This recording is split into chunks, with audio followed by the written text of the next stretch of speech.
Chapter 2. Visitors. As the sun rose over Scarhouse, Raske's hooves pounded against the soft grass with a fierce determination. His thoughts were consumed by his meeting with Kelp, his loyal Selkie friend, at Otterswick Bay. But first he had to make a stop at his mother's grave. The memories flooded back as he read the inscription on her cross. Here lies peacefully Castania, a true and brave mother who gave her life to save her son. A wave of sorrow washed over him like a tidal wave, even though he could barely recall the day she sacrificed herself for him. But the weight of her selfless act still hung heavy in his heart, making each visit to her resting place a bittersweet reminder of what he had lost. Raske gently placed a delicate wildflower from the meadow onto her grave, honoring her memory as he did every day. As he stepped back in reverence, he arched his neck to kiss the Dian Starn bounded by his mother's tail, his divine protection against all who would do him harm. He couldn't help but feel a sense of gratitude for the love and sacrifice she had shown him. The morning mist clung to his hair, adding a mystical aura to the moment as he lingered there, whispering words of thanks to the wind that carried them away. With his head bent low, Raske turned away from the grave and made his way through the dunes towards the shore. Each step felt heavy with the weight of his mother's legacy, a burden he bore with both pride and trepidation. His hooves sunk into the coarse lynx grass and through the dunes, each step leaving an imprint in the soft, warm white sand. A sense of peace washed over him, like he could feel her presence in the gentle ocean breeze. With a joyful flick of his tail, he galloped towards the jagged rocks and boulders that mark the northern end of the beach, relishing in the freedom and exhilaration of running freely along the shoreline. The sea stretched out in front of him, beckoning with its gentle waves. As he reached the rocky shore, covered in seaweed and dotted with periwinkles, Raske searched for Kelp, but found no sign of him.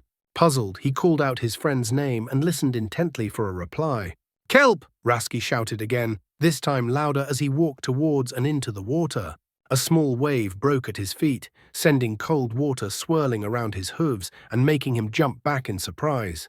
But he soon grew to enjoy the refreshing sensation as he waded deeper into the bay, now up to his knees.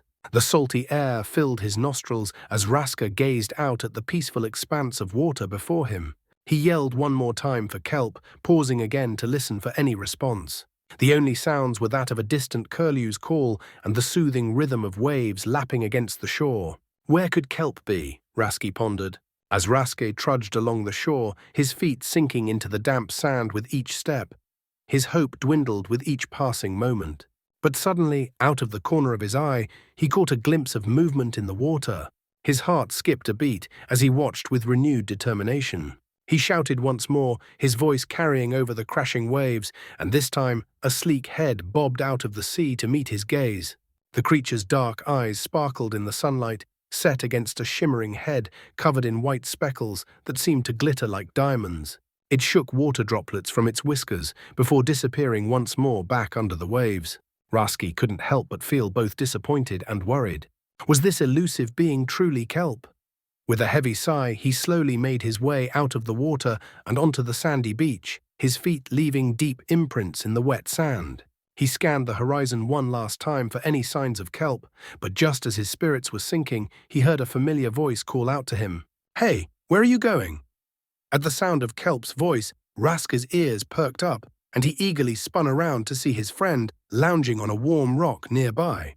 The sun danced off of Kelp's sleek and mottled skin, creating an iridescent shimmer that seemed otherworldly. His rotund torso was a deep shade of brown, adorned with silver and white specks, and splotches that stretched from his thick neck all the way down to his fan-like tail. A sense of relief flooded through Raske's body as he realized that Kelp was safe and sound. "Kelp!" Raske exclaimed, relief flooding through him as he trotted over to his friend. "I've been looking everywhere for you. I thought you were lost at sea." Kelp chuckled, his whiskers twitching with amusement. "Lost at sea? Oh, Raske, you know I can handle myself in the water better than any land dweller." Raske cast a scrutinizing gaze at Kelp, trying to appear annoyed despite the excitement bubbling inside him. "Where have you been?" he demanded. Kelp's laughter bubbled out of him like a playful sea wave, his eyes twinkling mischievously. "Oh, just exploring the depths of the ocean, as I do," he replied with a grin. I found some hidden caves filled with sparkling treasures and playful merfolk. You should come with me next time, Raske. Raske shook his head in amusement, knowing full well the adventurous spirit that resided within Kelp. I'd rather keep my hooves on solid ground, thank you very much, he chuckled. As the two friends bantered back and forth, Raske's earlier worries melted away in Kelp's light-hearted presence. The sun rose higher in the sky, casting a warm glow over the beach and painting the waves with shades of gold and blue. Seagulls cried out overhead as if joining in on the joyous reunion. A moment of peace settled between the friends as they lay together on the sun-kissed sand, the rhythmic sounds of the sea providing a soothing backdrop to their conversation. Raske couldn't help but feel grateful for Kelp's reassuring presence, a constant source of comfort and companionship in his life. As they watched the tide roll in and out, Kelp turned to Raske with a thoughtful expression on his face. "Race me. If you win, I'll tell you what I seen before I arrived here," Kelp replied with eagerness in his voice. Raske's eyes sparkled with excitement at the challenge, his competitive spirit ignited. Without a moment's hesitation, he leapt up from the sand, his muscles tensing with anticipation. The thrill of a race with Kelp was always a welcome adventure, a chance to test his speed and agility against his aquatic friend's graceful movements in the water. "Prepare to eat my dust, Kelp," Raske called out playfully as he positioned himself at the starting line, his gaze focused on the stretch of beach ahead. Kelp chuckled in response, a glint of amusement dancing in his dark eyes as he splashed into the water and readied himself for the friendly competition. With a nod from both contestants, they took off in a blur of motion. Raske's powerful legs propelled him forward with thundering hoofbeats, kicking up sand in his wake. The wind rushed past his ears as he sprinted along the shore, each stride carrying him closer to the finishing line. Meanwhile, Kelp dived under the crystal-clear water, his sleek body slicing through the waves with effortless grace.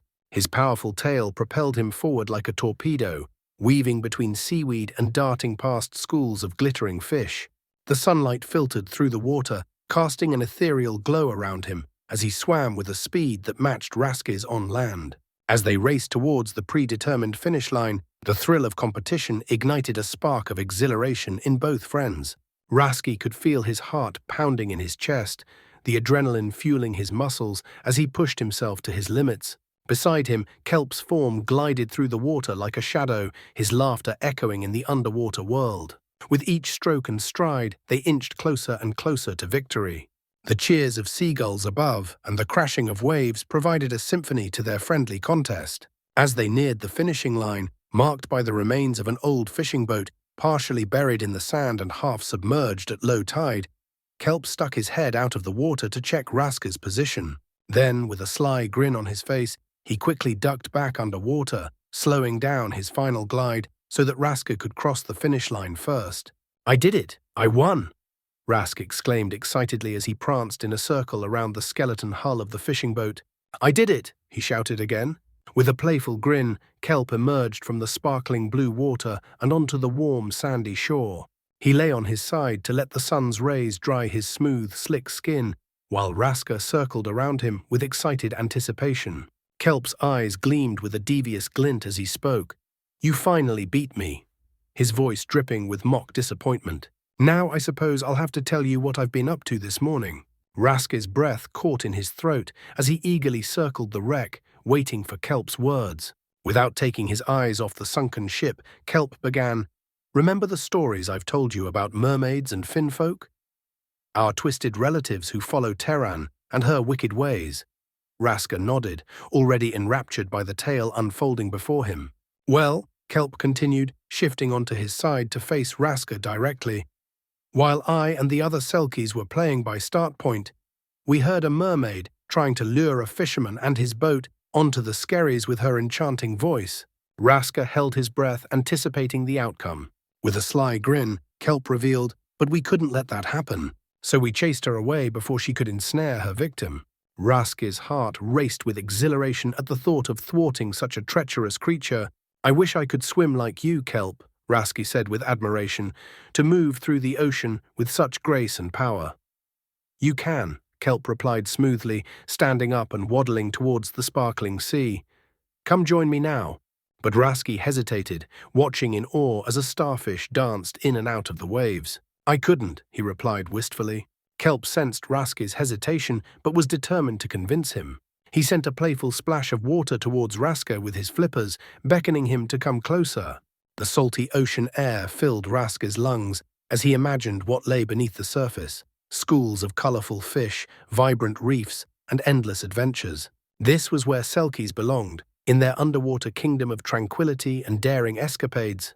"Come swim with me," Kelp called out eagerly, his voice muffled by the water but still filled with excitement and joy. Before Kelp could respond, they heard horses' hooves trotting along the cobbled road in the distance.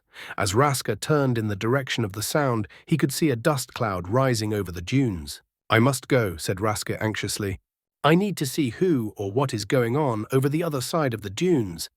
Perhaps it has something to do with the large boat I saw pulling into Kettletoft," replied Kelp as he swam on his back, scratching an itchy spot on his stomach with his flipper. Raske quickly looked round at him. "Why didn't you tell me about the boat?" Raske said, with an angry snort and an exasperated expression. Kelp quickly rolled back onto his front and started swimming slowly toward the shore, sensing Raske's change of mood. "I thought you wanted to hear about the mermaid." Raske started walking towards the dunes. Kelp called after him, "If you're leaving, I'm going for another swim."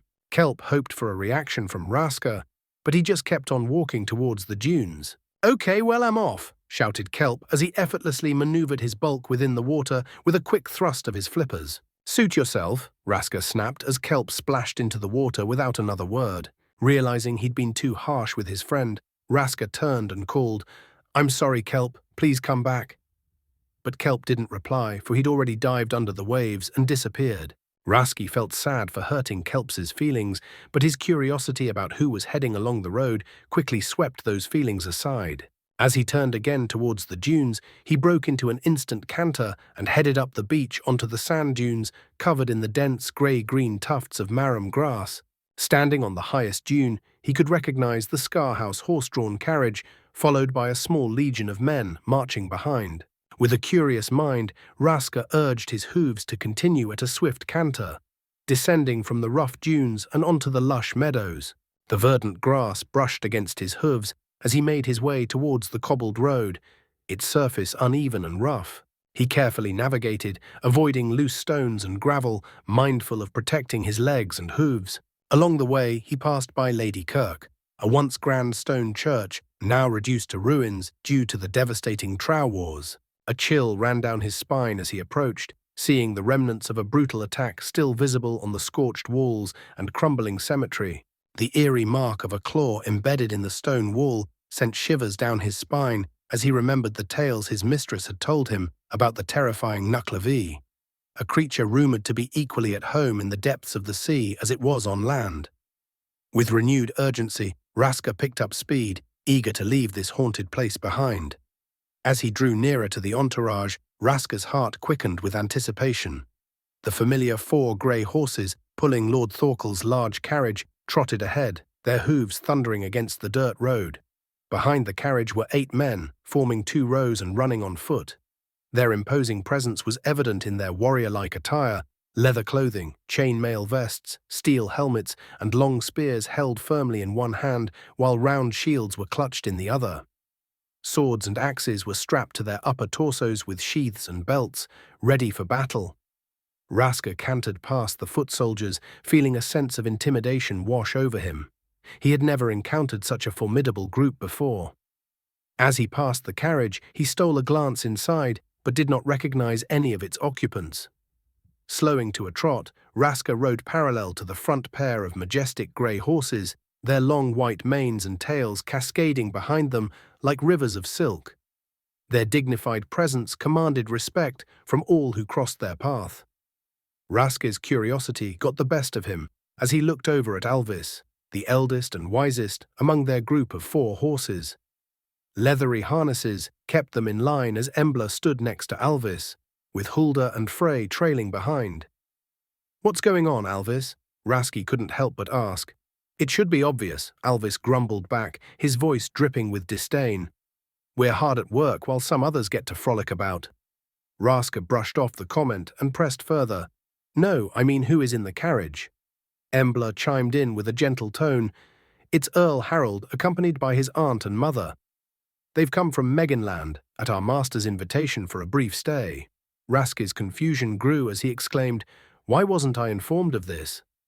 Alvis scoffed, "Perhaps if you didn't spend all your time gallivanting around the island, you would have known." Alvis's bitterness was ignored by Raske, who slowed his pace to catch a glimpse of the passengers inside the luxurious carriage. As he passed by Fry and Hulda, his equine companions, he greeted them with a friendly nicker, and they raised their heads in acknowledgement. His attention was suddenly diverted to a group of 4 horsemen ahead, riding small ponies that were unlike any he had ever seen before. Curious, he thought as he studied them intently. After a moment, Raske turned to Frey and asked eagerly, "Who are they?" Frey's reply was filled with reverence and awe. "They are fjord ponies, descendants of the ancient horses ridden by the gods." Raske couldn't tear his eyes away from the enchanting creatures before him. These ponies evoked ancient echoes and carried within them a unique blend of history and temperament. Their creamy coats shimmered in the sunlight, highlighting the dark stripe that ran from their forelocks through their manes, along their backs, and ended in their tails. It was like a secret map etched by winds on their bodies. Their muzzles were pure white, as if touched by frost, and horizontal dark stripes graced their limbs in patterns reminiscent of ancient designs. The spiky two-tone manes caught the light like ancient runes inscribed on their necks. It was clear to Raske that these ponies were truly special beings, deserving of admiration and respect. Raske stopped in his tracks and peered into the dark carriage. He caught a glimpse of a man with blonde hair sitting alone with his back to the driver. 2 women sat across from him, their heads covered by black hoods and wearing matching black coats. They looked rather grumpy to Raske. Suddenly, the man identified as Earl Harald spotted Raske and eagerly jumped out of his seat to look out of the window at him. The Earl leaned far out of the window, trying to keep Raske in sight as the foot soldiers ran past him, completely ignoring his presence as they tried to keep up with the pace of the carriage. Raske felt a sense of unease as he locked eyes with Earl Harald. The man's gaze was intense, almost unsettling, and Raske couldn't shake the feeling that there was more to this encounter than met the eye. In a swift motion, Earl Harald turned his attention back to the women in the carriage, whispering something to them urgently. The atmosphere around the carriage seemed charged with an air of secrecy and tension. As the grand entourage approached the ornate archway at the entrance of the stately house, the riders apart from one gracefully dispersed, leaving the majestic carriage to continue through the gates. The clatter of horse hooves was soon replaced by the soft murmur of foot soldiers as they followed the riders to a designated campsite for their stay. The sun glinted off polished armor and banners unfurled in the breeze, creating an atmosphere of intrigue and anticipation. Raske lingered for a moment, watching the last of the horsemen disappear into the distance before turning away from the grand spectacle. His mind was buzzing with questions and a sense of foreboding that he couldn't quite shake. Deciding to investigate further, Raske trotted over to a nearby clump of trees where he could observe the activities unfolding at the stately house from a safe distance. Hidden amongst the foliage, he watched as servants scurried back and forth, preparing for the arrival of their distinguished guests. Morna and her uncle stood eagerly on the steps of their grand estate, adorned in their finest attire to greet their esteemed guests. The carriage came to a halt by the majestic stone staircase, its 4 white horses at rest after a long day's journey. The sun, still bright in the late afternoon sky, seemed to shimmer off the glossy coats of the horses as sweat glistened on their muscular bodies. Their breaths were heavy and labored from the exertion of pulling the heavy carriage through the countryside. But now they stood calmly, their eyes blinking in the golden light. Morna could feel the excitement building within her as she waited to welcome her guests into their home. Thorkel's gaze was immediately fixated on the tall, thin man with a jagged scar running down his left cheek. He knew him all too well, Sigurd the fake deacon, a man he despised greatly. With a sneer, Sigurd dismounted from his fjord pony, throwing the reins at the nearest servant, and strode towards the carriage, opening the door with malicious intent. Morna's heart raced as she observed the newcomers, trying to catch a glimpse of their features. She had heard whispers of Earl Harald's arrival and couldn't shake the feeling that there was more to his visit than mere courtesy. Her uncle stood beside her, his expression unreadable. Out stepped Earl Harald, a handsome man with golden hair that shone in the autumn sunlight.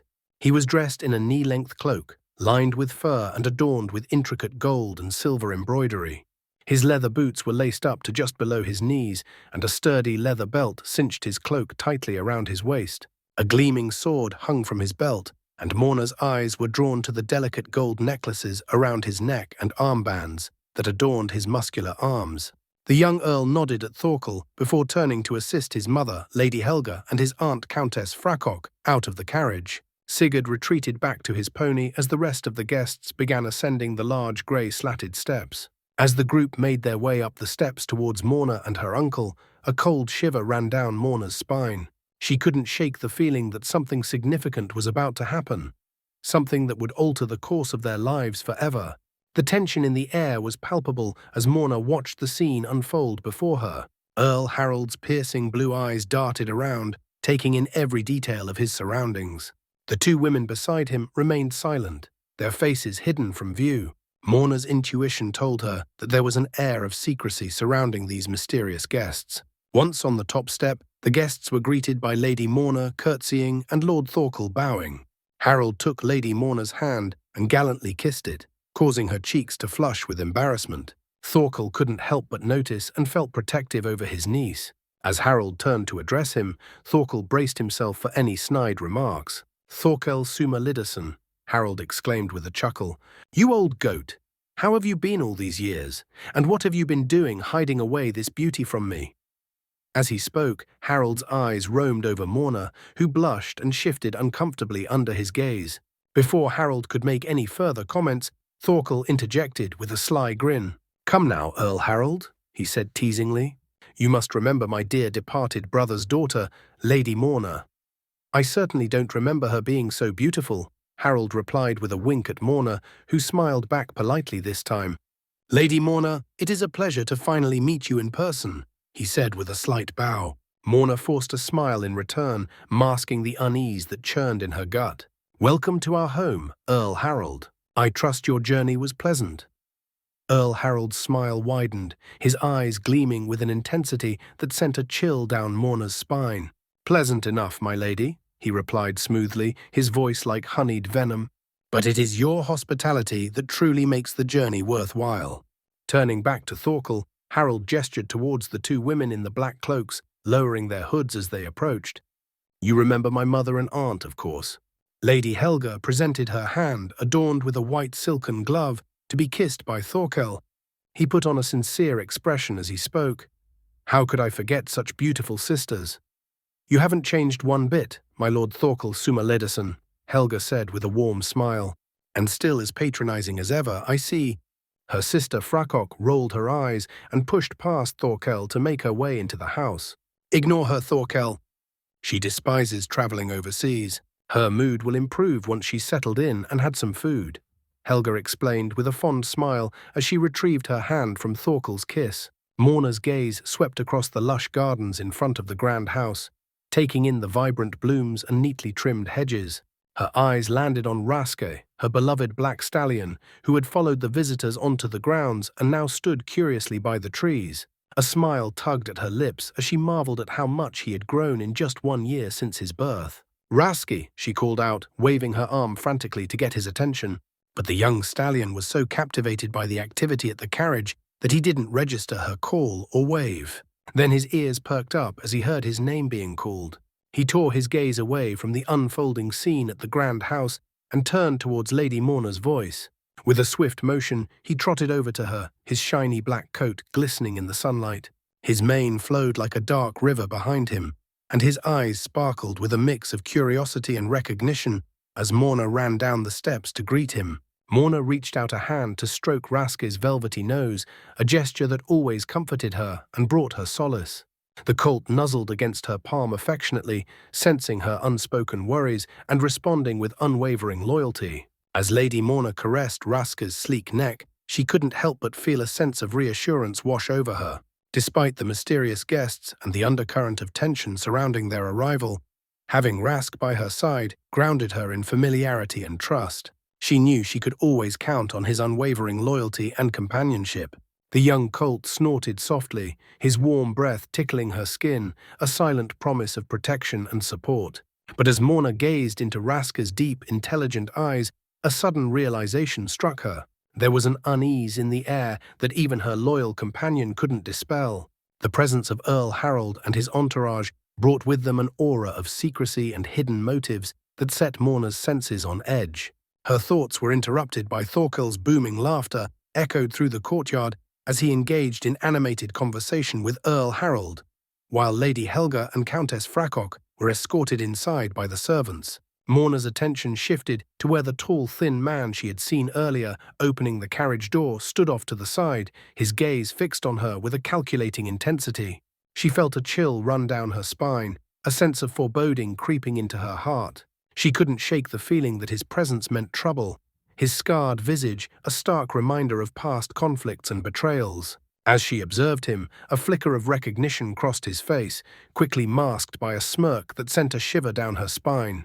Raske sensed Morna's unease and shifted nervously, his muscles tensing under her touch. His ears flicked back, attuned to the slightest sounds around them. Morna looked into Raske's eyes, finding solace in their depths, as she tried to push aside her growing apprehension. Just then, a commotion erupted at the entrance of the grand house. Servants hurried out, their expressions tense as they whispered among themselves.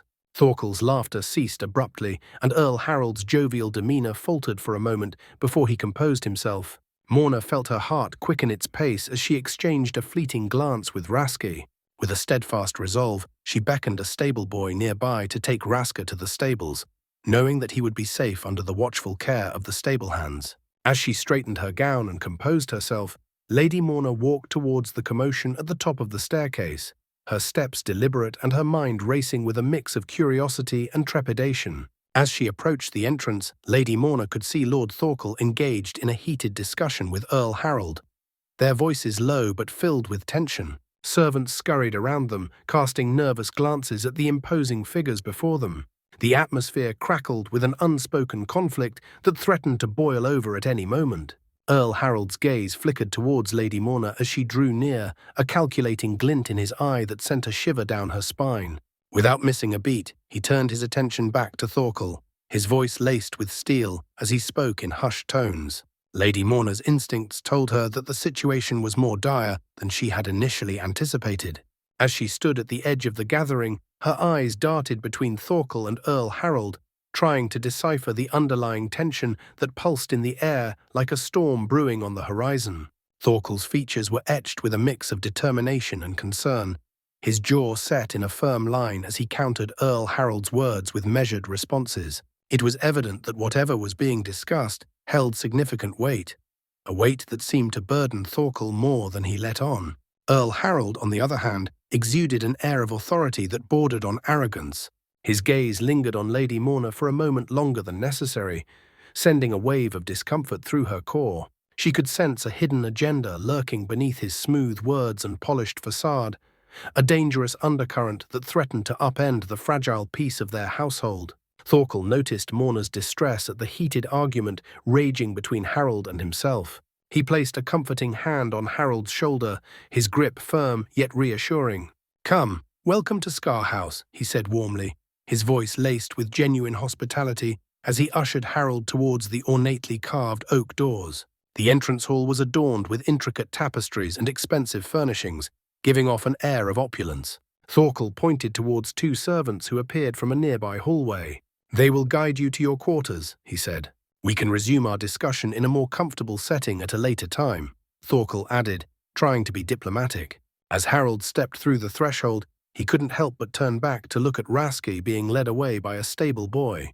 His eyes lingered on the magnificent black stallion before turning back to Thorkel. "Who does the black stallion belong to?" he asked curiously. "He was bred by Morna, my lord, and is her favorite," Thorkel replied with a hint of admiration in his tone. "She has quite a way with horses." Harald's eyes followed Raske's majestic form and couldn't help but feel a twinge of envy. Wishing he has such an animal under his ownership, Morna noticed his unwanted attention towards Raske and redirected his thoughts quickly by taking his arm into hers and leading him back into the house. "Lord Harald, tell me all about Meginland," she said with genuine interest. Is it true that the ladies in Kirkvo are dressed in the finest silks and jewels? Harold took his arm from hers and took her delicate hand in his own, leading her further into the house, unable to resist boasting about his homeland. "Oh, my lady, that's just the half of it," he boasted. "We live in an age of decadence, and Megaland is the epitome of luxury and excess, a place that could easily corrupt someone as pure and innocent as you." Meanwhile, Raske continued to watch the visitors and his mistress disappear into the house. Morna glanced back at him and gave a small smile, to which Raske responded with a snort and a shake of his head, as if he understood her unspoken conversation with Harold. As the front doors closed behind them, separating them physically, their inexplicable bond remained strong, a silent connection between human and equine.